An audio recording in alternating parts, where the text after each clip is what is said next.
எந்த ஒரு தேவை ஏற்பட்டாலும் கூட ஒரு நியதி அப்படிங்கிறது இறைவனிடத்தில் முதலில் மன்றாட வேண்டும், அவனிடத்தில் பிரார்த்திக்க வேண்டும் என்பது ஒன்று.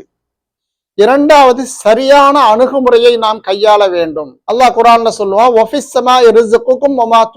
உங்களுடைய எத்தனை தேவைகள் உண்டோ, பிரச்சனைகள் உண்டோ, அத்தனைக்குமான தீர்வு உங்களுடைய தேவைகள் நிறைவேறுவதற்காக வேண்டி அது வானத்துலதான் அதுக்கான வழிவகைகள் உண்டு அப்படிங்கிறது இருக்குது.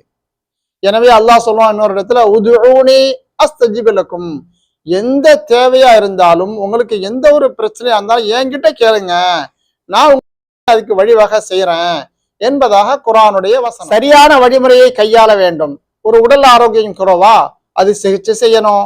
குடும்பத்துல பிரச்சனையா, சமாதானத்துக்காண்டி 4 பேரை முயற்சிக்கணும். வியாபாரம் தொல்லையா, அதுக்காண்டி நல்ல முறையில ஆலோசனை தரக்கூடியவங்களை அணுகணும். வேலை வாய்ப்பு இல்லையா, தேடி நம்ம பார்க்கணும். உடல் ஆரோக்கியம் கோளாறா, சிகிச்சையை பார்க்கணும்.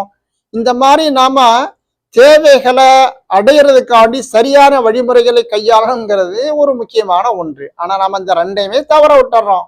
அல்லாஹ்விடத்திலையும் பிரார்த்திக்கிறது இல்ல, சரியான வழிமுறையையும் கையாளாம நாம என்ன செய்யக்கூடியது என்னது, மன் நஸரத் பிஹி ஃபாகத்துன், ஒரு மனுஷனுக்கு ஒரு தேவை, ஒரு வறுமை, ஒரு கடன், ஒரு தொல்லை அல்லது உடல் ஆரோக்கியம் கோளாறு ஏதோ ஒன்று இருக்கக்கூடிய நேரத்தில்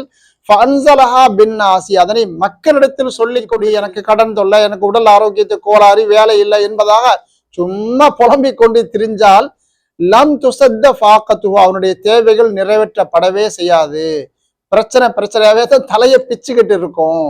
ஆனா இந்த மாதிரி ஒரு பிரச்சனை வரக்கூடிய நேரத்துல ஃபன்ஸலஹா பில்லாஹி, அது இறைவனிடத்தில் இறக்கி வைத்தால், அல்லாஹ்விடத்தில் முறையிட்டால், அல்லாஹ்வே நீ தான் இதுக்கான தீர்வை தர முடியும், நீ தான் இதுக்காண்டி உதவி செய்யணும், நீ இதை லேசாக்கு என்பதாக இறைவனிடத்தில் முறையிட்டால், இறைவனிடத்தில் அணுகினால் வெகு விரைவாகவே அதுக்கான தீர்வை தருவான், அல்லது கொஞ்சம் தாமதமாக தீர்வை தருவான். மொத்தத்துல தீர்வுங்கிறது கிடைச்சிரும் என்பது ஹதீஸ் பார்க்கிறோம். நபி ஸல்லல்லாஹு சொல்லக்கூடிய அந்த ஹதீஸை பார்ப்போம். எனவே அணுக வேண்டிய முறை சரியான காரியங்களை நாம் கையாள வேண்டும்.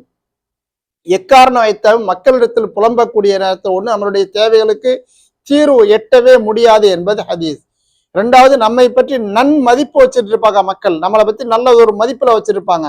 நாம நம்மளுடைய தேவைகளை, நம்மளுடைய பிரச்சனைகளை முன்வைக்கக்கூடிய நம்மளுடைய மதிப்பு, சுயமரியாதை கீழே இறங்கி போயிரும் பார்ப்போம். எனவே இறைவனிடத்தில் மன்றாட வேண்டும், அவனிடத்தில் தொழுது துவா செய்யணும், தஹஜ்ஜத் நேரத்துல துவா செய்யலாம்.